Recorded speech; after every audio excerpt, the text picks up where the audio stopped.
எல்லோருக்கும் வணக்கம். Welcome to home creator Tamil. நம்ம வந்து லாஸ்ட் வீடியோ வந்து ஒரு சப்ஸ்கிரைபருக்காக போஸ்ட் பண்ணியிருந்தோம். சேம் அதே சப்ஸ்கிரைபர் வந்து அதுல இன்னொரு கமெண்ட் பண்ணியிருந்தாங்க. என்ன பாத்தீங்கன்னா, அவங்களோட ஹஸ்பண்ட்க்கு வந்து வீக்லி சேலரி தான். ஸோ அது வந்து வீக்லி வந்து 5000 சேலரி. அதுக்கப்புறம் வந்து அவங்களோட மந்த்லி ரெண்ட் வந்து 4800 சொல்லியிருந்தாங்க. இபி வந்து 2 மாசத்துக்கு சேர்த்து 1000 ரூபாய்க்குள்ள வரும் அப்படிங்கிற மாதிரி சொல்லியிருந்தாங்க.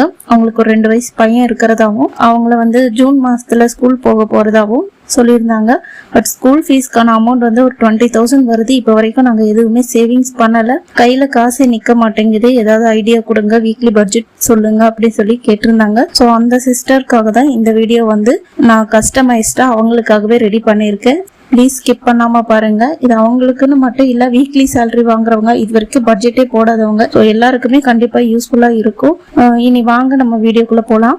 இது வரைக்கும் பேங்க் அக்கௌண்ட் இல்லைன்னா ஏதாவது ஒரு கவர்மெண்ட் பேங்க்ல நீங்க அக்கௌண்ட் ஓபன் பண்ணிக்கோங்க. அது போக ஒரு சேவிங்ஸ் அக்கௌண்ட் போஸ்ட் ஆஃபீஸ்லயும் ஓபன் பண்ணிக்கோங்க. அது போக நீங்க போஸ்ட் ஆஃபீஸ்ல கேளுங்க, அவங்க என்னென்ன ஸ்கீம்ஸ் எல்லாம் இருக்கு அப்படின்னு அவங்களே உங்களுக்கு சொல்லுவாங்க. அங்க போனா உங்களுக்கே நிறைய ஐடியா கிடைக்கும். ஸோ ஃபர்ஸ்ட் உங்களுக்கு சேலரி பாத்தீங்கன்னா 5000 சொல்லியிருந்தீங்க இல்லையா? இந்த 5000 வந்து உங்க ஹஸ்பண்ட் இது வரைக்கும் உங்க கையில மொத்தமா கொடுத்துட்டு இருந்தாங்க அப்படின்னா, இனிமேல் என்ன பண்ணுங்கன்னா 3500 உங்க கையில கொடுக்க சொல்லுங்க.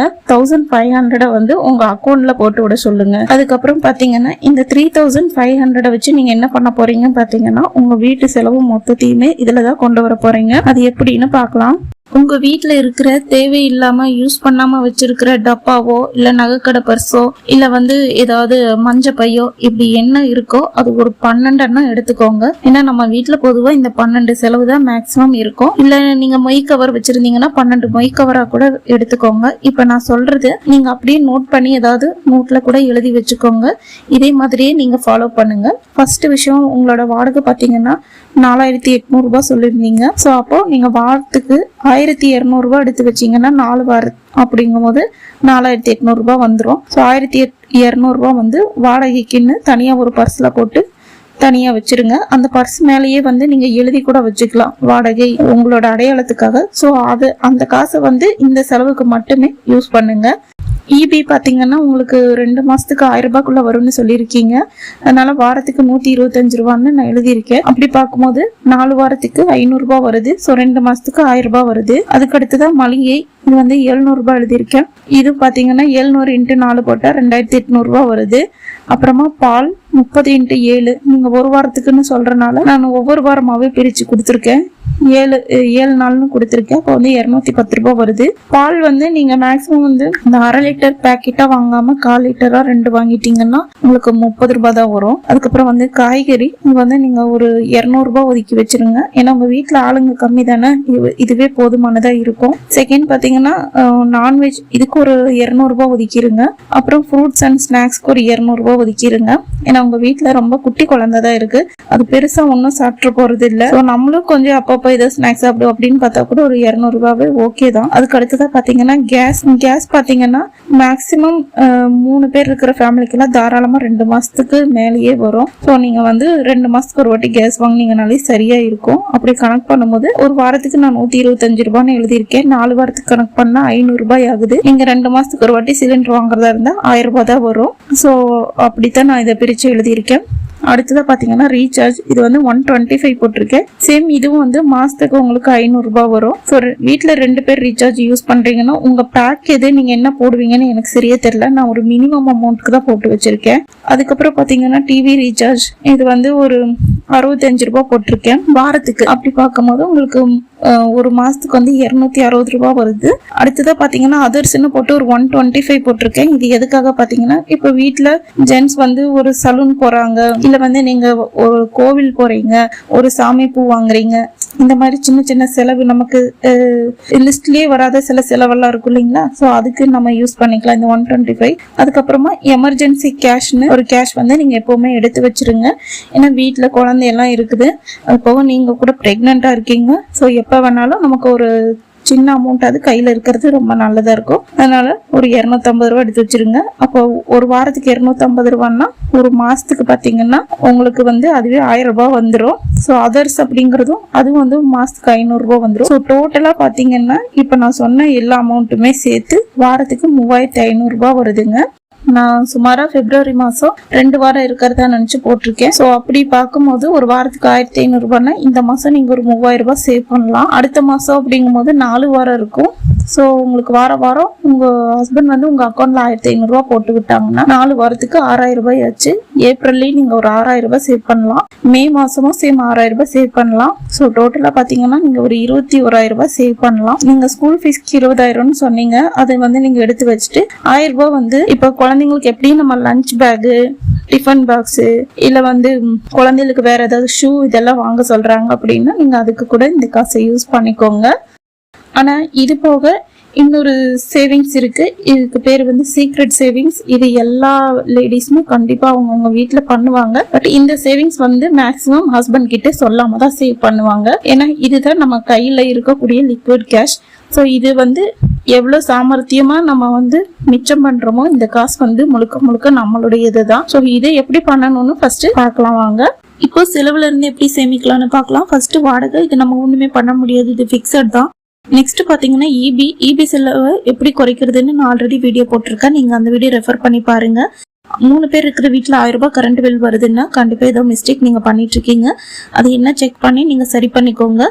மேக்சிமம் வந்து 500 ரூபாய்க்குள்ள கரண்ட் பில் வர மாதிரி பாருங்க. அப்போ மாசம் உங்களுக்கு 250 ரூபான்னு 2 மாசத்துக்கு சேர்த்து 500 ரூபாய் மிச்சமாகும். இப்ப மளிகை வாங்க போறீங்க அப்படின்னாலே ஒரு 100 இருந்து 200 ரூபாய் கம்மியா எடுத்துட்டு போங்க. நீங்க கொண்டு போற அமௌண்ட்குள்ள வாங்குற மாதிரி பாருங்க. அந்த 100 ரூபாய் 200 ரூபாய் என்ன பண்ணலாம்னா ஒரு உண்டியல்ல போட்டு வச்சிருங்க. உங்க வீட்டுல உண்டியல் இருந்தாலும் டப்பா இருந்தாலும் பர்ஸ் இருந்தாலும் எது இருக்குதோ அதுல நீங்க அதை சேவிங்ஸா மாத்தி போட்டு வச்சிருங்க. ஆல்ரெடி உண்டியல் சேவிங்ஸ் எப்படி பண்றது, நான் எப்படி சேமிச்சேன், நான் உண்டியல் சேவிங்ஸ் பண்ணி அதுல என்ன வாங்கினேன் அப்படிங்கறதெல்லாம் கூட தனித்தனியா வீடியோவா போட்டிருக்கேன். ஸோ நீங்க அதெல்லாம் கூட செக் பண்ணி பாருங்க. நெக்ஸ்ட் பாத்தீங்கன்னா பால், இது நம்ம ஒண்ணுமே பண்ண முடியாது, இது கண்டிப்பா இந்த செலவு வந்துதான் ஆகும். அதுக்கப்புறமா வந்து காய்கறி, நீங்க வாங்க போறதுக்கு முன்னாடியே இப்ப 200 ரூபாய் எடுத்துட்டு போறீங்க இல்லையா, அது வந்து 190 ரூபாவோ இல்ல 180 ரூபாயோ எடுத்துட்டு போங்க. 10 ரூபாய் 20 ரூபாய் வந்து நீங்க ஒரு பர்ஸ்ல போட்டு வச்சிருங்க. அதாவது நீங்க அந்த உண்டியல்லையே போட்டு வச்சிருங்க. அதுக்கப்புறம் வந்து நான்வெஜ், இப்போ நான்வெஜ் பொறுத்த வரைக்கும் நிறைய பேர் வீட்டுல மட்டன், சிக்கன் எல்லாமே சாப்பிடுவாங்க. ஸோ நீங்க வந்து என்ன பண்ணுங்கன்னா ஒரு 3 வாரம் நீங்க மட்டன் எடுத்தாலும் சரி, சிக்கன் எடுத்தாலும் சரி, ஃபிஷ் எடுத்தாலும் சரி, ஒரு வாரம் மட்டும் எக்குன்னு மாத்திருங்க. அப்படி நீங்க எக்குக்கு மாறிட்டீங்கன்னா இப்போ ஒரு 10 முட்டை வாங்கினா போதும். ஸோ அப்போ 60 ரூபாய் தான் வரும். ஒரு எக்கு 6 ரூபான்னு போட்டா கூட 60 ரூபாய் தான் வரும். நீங்க அந்த வாரம் மட்டும் 140 ரூபாய் சேவ் பண்ணலாம். இதை உண்டியல்ல போட்டுருங்க. அடுத்து ஃப்ரூட்ஸ் அண்ட் ஸ்நாக்ஸ், நான் ஆல்ரெடி கம்மியா தான் அமௌண்ட் சொல்லியிருக்கேன். அதனால நான் அதுல எது கம்மி பண்ண விரும்பல. சிலிண்டர் நான் சொன்ன மாதிரி 2 மாசத்துக்கு ஒரு வாட்டி தான் நம்ம வாங்குறோம்னா மாசம் 500 எடுத்து வைப்போம். அப்ப 2 மாசத்துக்கு சேர்த்து நம்ம 1000 ரூபாய் எடுத்து வைப்போம் இல்லைங்களா. 830 ரூபாய் தான் இப்ப சிலிண்டர் ரேட் வந்துட்டு இருக்கு. இது போக கொண்டு வந்து போடுறவங்களுக்கு ஒரு 30 ரூபாய் கையில கொடுத்தா கூட 860 ரூபாய் தான் ஆகும். உங்களுக்கு வந்து 140 ரூபாய் சிலிண்டர் வாங்கும் போது சேவ் ஆகும். இதையும் நீங்க வந்து உண்டியல்ல போட்டு வச்சிருங்க. அதுக்கப்புறமா பாத்தீங்கன்னா ரீசார்ஜ், இது வந்து நீங்க என்ன பேக் போட்டிருக்கீங்க, என்ன ஆஃபர் வாங்கியிருக்கீங்கன்னு எனக்கு சரியா தெரியல. ஏன்னா இப்ப ரீசார்ஜ் பில் ரேட் எல்லாமே ரொம்ப அதிகமா இருக்கு. இதை நம்ம ஒண்ணுமே பண்ண முடியாது. சொல்ல போனா நான் சொல்லி இருக்கிறது கூட அதிகமா போறதுக்கு வாய்ப்பு இருக்கு. அது போக இந்த லிஸ்ட்ல வந்து நான் பெட்ரோல் கொடுக்கவே இல்லை. நிறைய பேருக்கு இந்த டவுட் வந்திருக்கும். நார்மலாவே வந்து எல்லா வீட்லயுமே வந்து ஹஸ்பண்ட்ஸ் வந்து பெட்ரோலுக்கு காசு எடுத்துட்டு தான் வீட்டு செலவுக்கு கொடுப்பாங்க. நான் அந்த அடிப்படையில தான் இதுல நான் பெட்ரோல் வந்து இன்க்ளூட் பண்ணல. அப்புறம் இன்னொரு விஷயம், ரேஷன் வந்து நான் இதுல எழுதலன்னு நீங்க நினைக்கலாம். மளிகை ஜாமான் லிஸ்ட்லயே வந்து அரிசி, ரேஷன் எல்லாத்தையுமே கொண்டு வந்துடணும். ரேஷன் கடையில நமக்கு ஒரு 130 இருந்து 150 ரூபாய் தான் செலவாகும். ஸோ அதையும் வந்து நீங்க அதுலயே கொண்டு வந்துடலாம். தாராளமா போதுமானதா இருக்கும். அதுக்கப்புறமா பாத்தீங்கன்னா டிவி ரீசார்ஜ், இது வந்து நான் 65x4 போட்டோம்னா 260 ரூபாய். நார்மலா வந்து 200 ரூபாய்க்கு ஏர்டெல்ல பேக் இருக்கு. ஸோ நீங்க ஏர்டெல் பேக் யூஸ் பண்ணீங்கன்னா 200 ரூபாய் தான் வரும். இப்போ கவர்மெண்ட் பேக் எவ்வளவுன்னு எனக்கு சரியா தெரியல. அதுவும் 200 ரூபாய்க்குள்ளதான் வரும்னு நினைக்கிறேன். அப்படியா இருந்தா உங்களுக்கு ஒரு 60 ருபீஸ் சேவ் ஆகும். நான் சொல்ற சேவிங்ஸ் எல்லாம் இப்படியே தான் உங்களுக்கும் ஆகணும்னு இல்லை, உங்க வீட்டோட செலவுகளை பொறுத்து மாறுபடலாம். அதுக்கு அடுத்ததா பாத்தீங்கன்னா அதர்ஸ்ன்னு போட்டிருந்தேன். ஒரு வாரம் மட்டும் எந்த விதமான அதர்ஸ் செலவுகளோ எக்ஸ்ட்ரா செலவுகளுமே பண்ண மாட்டேன்னு சொல்லி நோ ஸ்பெண்டிங் டேன்னு ஒரு டே வச்சுக்கோங்க. ஸோ அந்த டேல இந்த அதர்ஸ்ங்கிற செலவை வந்து உண்டியல் காசா மாத்திருங்க. 125 உண்டியல் சேவிங்ஸா மாறிடும். அதுக்கப்புறம் எமர்ஜென்சி கேஷ்னு நீங்க வந்து வாரத்துக்கு ஒரு 250 ரூபாய் எடுத்து வைப்பீங்க. அப்படி பார்த்தா 4 வாரத்துக்கு 1000 ரூபாய். இதையும் வந்து நீங்க உண்டியல் சேவிங்ஸா மாத்தி விட்டுருங்க. இப்போ டோட்டலா உங்க செலவுகள்ல இருந்து மட்டும் நீங்க எவ்வளவு சேவ் பண்ணிருப்பீங்க பாத்தீங்கன்னா, ஈபில ஒரு 250, மளிகையில ஒரு 200, காய்கறியில ஒரு 80, நான்வெஜ்ல ஒரு 140, கேஸ்ல ஒரு 140, அதுக்கப்புறம் வந்து டிவி ரீசார்ஜ்ல ஒரு 60, அதர்ஸ்ல ஒரு 125, டோட்டலா ஒரு 995 ரூபாய் வரும். எமர்ஜென்சி கேஷ்ங்கிறது ஒரு மாசம் நமக்கு செலவு இருக்கலாம், ஒரு மாசம் செலவு இல்லாம கூட இருக்கலாம். அதனாலதான் நான் அதை சேர்க்கல. ஒருவேளை எமர்ஜென்சி கேஷ் நீங்க யூஸ் பண்ணிட்டீங்கன்னா இதுல அது இன்க்ளூட் ஆகாது. அப்படி உங்களுக்கு செலவு இல்லை அப்படிங்கும் போது அந்த கேஷ்மே வந்து உங்களுக்கு சேவிங்ஸ்ல வந்துடும். அப்போ டோட்டலா 1995 ரூபாய், ரவுண்ட் ஃபிகரா நம்ம 2000 ரூபான்னு வச்சுக்கலாம். இது உங்களோட சீக்ரெட் சேவிங், அதாவது உங்களோட லிக்விட் கேஷ், உங்க கையில இருக்கக்கூடிய லிக்விட் கேஷ். இதை நீங்க என்னவா பண்ணுங்க அப்படின்னு பாத்தீங்கன்னா, நீங்க ஆர்டிஓ ஓபன் பண்ணி ஆர்டில ஒரு 500 ரூபாயா மாசம் மாசம் கட்டி விட்டுருங்க. விஆர்டி ஓபன் பண்ணிருங்க. சோ இது 3 வருஷம் லாக்கிங் பீரியட். இதோட டீடைல் வீடியோ நான் ஆல்ரெடி போட்டிருக்கேன், நீங்க அதையும் பாத்துக்கோங்க. ஒரு 1000 ரூபாய் வந்து இங்க உண்டியல் சேவிங்ஸா, வீட்டுல இருக்கக்கூடிய லிக்விட் கேஷா உங்களுக்கு தெரிஞ்ச மாதிரி ஒரு இடத்துல ஒளிச்சு வச்சிருங்க. இந்த காசை எப்பாவது எமர்ஜென்சி அப்படின்னா, நம்ம பேங்க்குக்கு போக முடியல, இல்ல வந்து போஸ்ட் ஆபீஸ் போக முடியல அப்படிங்கிற பட்சத்துல, நம்ம போன்ல ஒரு பேலன்ஸ் இல்ல, ஆன்லைன் பேமெண்ட் யூஸ் பண்ண முடியல அப்படிங்கிற ஒரு சிச்சுவேஷன் எப்பாவது வருவது இந்த உண்டியல் கேஷ் வந்து நீங்க யூஸ் பண்ணிக்கோங்க. அடுத்ததா பாத்தீங்கன்னா 500 ரூபாய் வந்து உங்க சேவிங்ஸ் அக்கௌண்ட்க்கு டிரான்ஸ்பர் பண்ணிருங்க. அது போஸ்ட் ஆபீஸ் அக்கௌண்டா இருந்தாலும் சரி, பேங்க் அக்கௌண்டா இருந்தாலும் சரி, டிரான்ஸ்பர் பண்ணிருங்க. சோ அது வந்து உங்க பேங்க்ல இருக்கிற லிக்விட் கேஷ். எப்படி கையில ஒரு உண்டியல் காசு வச்சிருக்கீங்களோ அதே மாதிரி பேங்க் கேஷ். எங்கேயாவது எமர்ஜென்சினா நம்ம அதை யூஸ் பண்ணிக்க முடியும். அதுக்காக சௌமியா சிஸ்டர் நீங்க கேட்டதுனால இந்த டீடைல் வீடியோ வந்து நான் எக்ஸ்பிளைன் பண்ணியிருந்தேன். நீங்க வந்து 3 மாசத்துல குழந்தைய சேர்க்கறதா சொல்லியிருந்தீங்க. என்னோட ஒப்பீனியன் கேட்டீங்கன்னா, 2 வயசு தான் ஆகிற குழந்தைய எதுக்கு ஸ்கூலுக்கு விடணும்னு தான் நான் சொல்லுவேன். அது போக உங்களுக்கு வந்து 2-3 மாசம் கழிச்சு உங்க கையிலேயே ஒரு 2-3 மாசம் குழந்தை இருக்கும். ப்ரீ கேஜி எல்லாம் சேர்த்து விட்டோம்னா காலையில 10 மணிக்கு ஸ்கூல் ஆரம்பிச்சு 12 மணிக்கு முடிஞ்சிடும். நீங்க தான் கூட்டிட்டு போய் விடணும், நீங்க தான் கூட்டிட்டு வந்து விடணும். சோ பிக்கப் அண்ட் டிராப் நீங்க தான் பண்ற மாதிரி இருக்கும். உங்க வீட்டுல ஆளுங்க இருந்தா பரவாயில்ல, அப்படி இல்லாட்டினா அதை நீங்க தான் செய்யற மாதிரி இருக்கும். நீங்க 2 மாசம் குழந்தைய உச்சி வெயில் எடுத்துட்டு போயிட்டு வர்றது ஓகேவா அப்படின்னு நீங்க கொஞ்சம் யோசிச்சுக்கோங்க. அது போக இப்போ ப்ரீ கேஜி பொறுத்த வரைக்கும் குழந்தைகளுக்கு எந்த லெசன்ஸுமே இருக்காது, புக்ஸும் இருக்காது. அவங்கள பொறுத்த வரைக்கும் ஸ்நாக்ஸ் கொடுத்து சாப்பிட வச்சு தூங்க வைப்பாங்க. இது மட்டும்தான் அங்க நடக்கும். இதுக்கு நீங்க 20,000 ரூபாய் செலவு பண்ணுமா, வர்த்தா அப்படின்னு கொஞ்சம் யோசிச்சுக்கோங்க. இன்னும் ஒரு விஷயம் இருக்கு, நிறைய பேர் இது சொல்லியிருக்க மாட்டாங்க. இப்ப குழந்தைங்களை ஃபர்ஸ்ட் டைம் ஸ்கூலுக்கு அனுப்புறோம் அப்படின்னா அவங்களுக்கு வரக்கூடிய இன்னொரு பிரச்சனை என்ன பாத்தீங்கன்னா, சீக்கிரமா சளி காய்ச்சல்னு புடிச்சுக்கிட்டே இருக்கும். சோ அதனால அவங்க வந்து சிக் ஆயிட்டே இருப்பாங்க.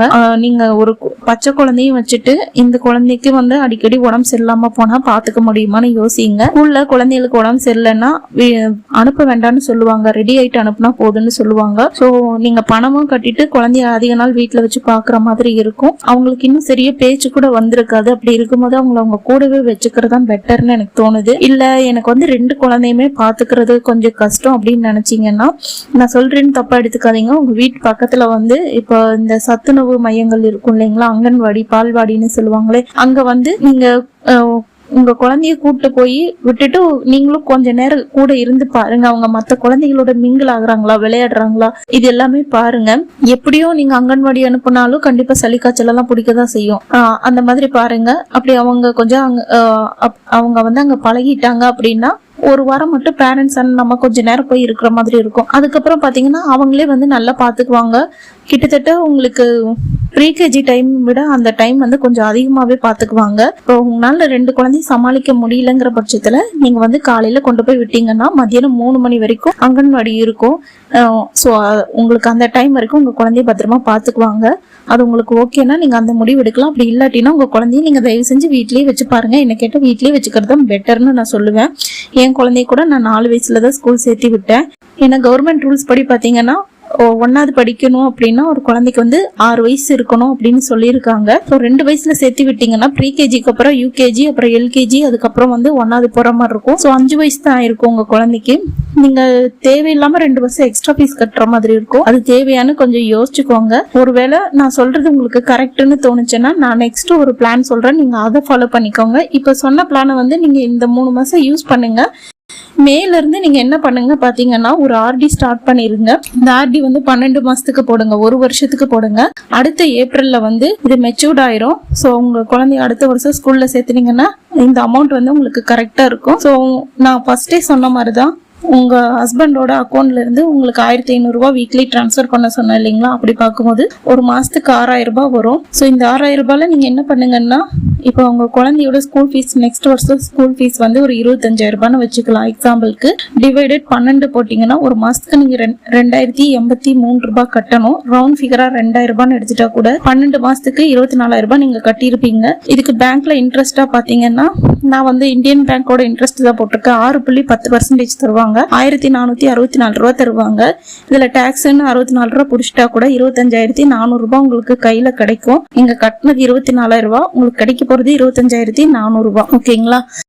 அதுக்கப்புறம் வந்து மிச்சம் 4000 ரூபாய் இருக்கும். இதுல 2000 ரூபாய உங்களுக்கு நகை கடையில சீட்டா போட்டுருங்க.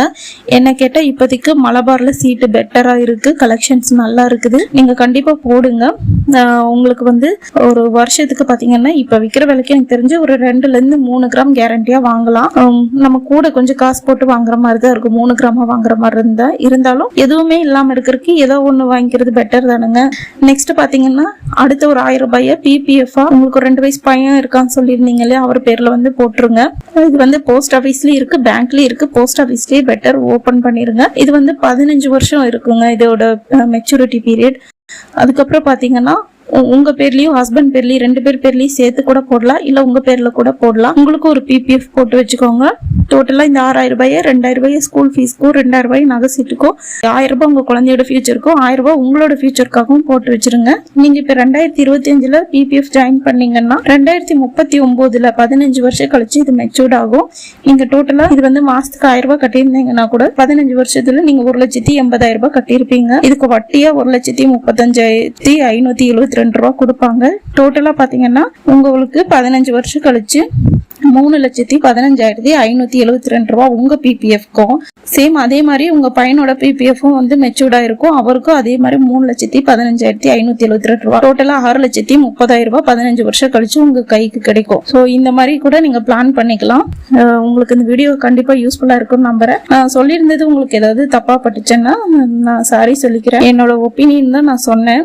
உங்களுக்கு எது இஷ்டமோ நீங்க அதை பிளான் பண்ணுங்க. நீங்க இந்த வருஷம் தான் சேர்க்கிற மாதிரி இருந்துச்சுன்னா, இப்போ நான் கடைசியா சொன்ன இந்த மே மாசம் ஆர்டி இந்த பிளாக் கலர்ல எழுதியிருந்தேன் பாருங்க, இந்த சேவிங்ஸை வந்து நீங்க மேல இருந்து ஸ்டார்ட் பண்ணிக்கோங்க. முன்னமே சொன்ன சேவிங்ஸை வந்து நீங்க இந்த மந்த்ல இருந்தே ஸ்டார்ட் பண்ணிக்கோங்க. All the best sister. Next ஒரு யூஸ்ஃபுல்லான வீடியோல மீட் பண்ணலாம். அது வரைக்கும் பை ஃப்ரெண்ட்ஸ்.